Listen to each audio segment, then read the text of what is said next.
Hi, everybody. I'm Justin McElroy, Polygon editor-at-large. I'm joined by my colleague, Griffin McElroy. Hello. And we are also joined across the country by Rod Fergguson of the Coalition. Hello, Rod. How are you? How you doing? We're doing pretty well over here. Yeah, so Rod, you are actually in the E3 press room right now. We are about 4,000 miles away from you. We've got you patched in, but we wanted to talk about Gears of War Ultimate Edition, which you guys properly unveiled during the Xbox press conference yesterday. Yes, absolutely. Looking forward. So, my first question, Rod, is who is the intended audience for Gears of War Ultimate Edition? Like, when you guys are working on this game, who are you making this for? Is it people who have obviously you're going to say everyone on the planet, because if they all bought it, that would be great. But Right. is this why was this the right time to bring the original Gears back? Well, that's sort of a multi-part question with a multi-part answer. So, I mean, I think the audience is actually twofold. It's when you go back, it's a 10-year-old game now, and when you think about, the 17 or older, there could be people who were, when the first game came out, were 7 years old when that game came out, that can now play it. And so, to me, there's that idea of bringing Gears back to a new audience. So I think there's a whole bunch of new gamers who want to be able to play this game.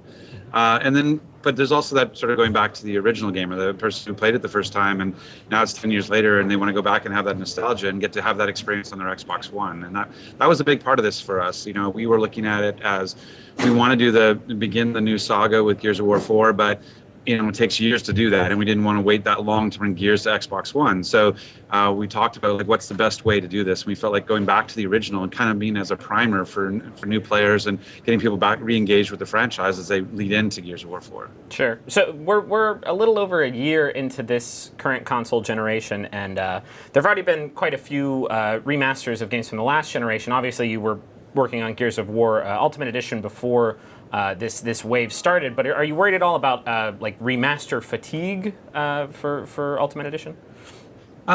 Well, I don't think so, just in the sense that we took a different kind of stance on it. We didn't want to go in and just up-res it. What we did is we went in and completely remastered it. Every art asset's been replaced. That's over 3,000. Everything's been rebuilt from scratch. We redid all the cinematics with mocap and different camera cuts, and so it's more with now that it's 1080p and 60 frames in multiplayer, and you're bringing the content from the PC version in, so 5 more chapters that weren't on console. So it became much more than just an up-res, and it's taken a lot of effort just kind of completely rebuild from scratch the game. I imagine that doing that process of rebuilding Gears, when I heard that you all were doing this and then Gears 4, I would think that it would be a really great sort of first dry run, a really great primer or education in building a Gears game. Has that been the case? Yeah, absolutely. That was something that we really were looking forward to. That in order to kind of remaster the Gears 1 into the Ultimate Edition, we kind of had to reverse engineer what was there. And so there was a lot of this is what it takes to make Gears of War. And there's just even efficiencies in development. Gears of War 1 was a kind of a master of reuse. We reused a lot of stuff to get that game out because we had so little time. And so that kind of sort of a sense of efficiency was something we're also sort of showing our team, is look how much they were able to do with so little. I mean, in fact, that entire game was done with 3,000 art assets and 3 animators. I mean, there's a lot of stuff that went in that was done sort of very, very lean. And it was something when we brought to that was take a look and dig into this and see how this core experience worked. And now push that forward into Gears 4. Now that you have more time and resources to work on Ultimate Edition compared to the very first Gears of War, what, other than the engine optimization and aesthetics and stuff, what are some of the biggest changes that are coming in Ultimate Edition?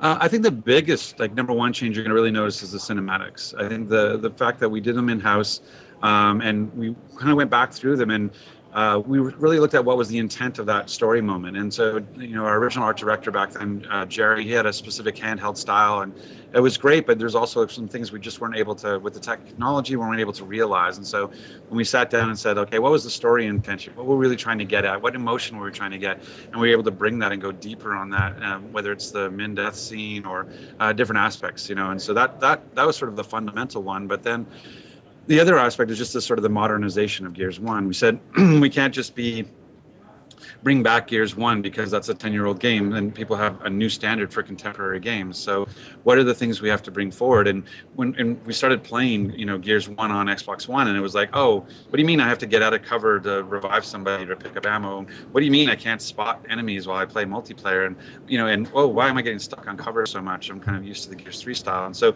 we had to go back in and sort of say okay, where's this line between realizing that promise of nostalgia about what it is to play Gears 1, but then also go like, well, how do you not get the bad parts of nostalgia and get into the sort of contemporary modern stuff? And I use all the time the reference of Gilligan's Island. It's like when I was a kid, because I'm old, Gilligan's Island, you come home from school, you watch Gilligan's Island, it's a hilarious show, and Marianne's hot and all that good stuff. And when you come back to it as an adult, and Marianne's still hot, but the show is not so good. And so, but from a nostalgia, like, oh, I remember it fondly. And so that's the thing we wanted to make sure is that right now, as you're sitting 10 years later, you go like, oh, I really remember Gears 1 fondly, but we didn't want to give you like, oh, wait, I got stuck, and oh, wait, da-da-da-da, right? So we went in and we really tried to smooth out a lot of the kind of core mechanics to make it feel like a contemporary shooter with like 60 frame per second multiplayer and those sorts, and dedicated servers.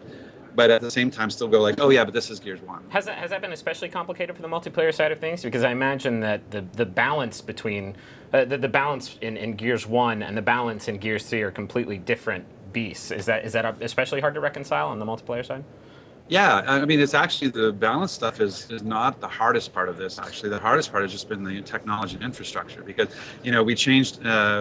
When you go and look at when we change platforms, going from the 360 Xbox One, that networking infrastructure that's in place is completely different.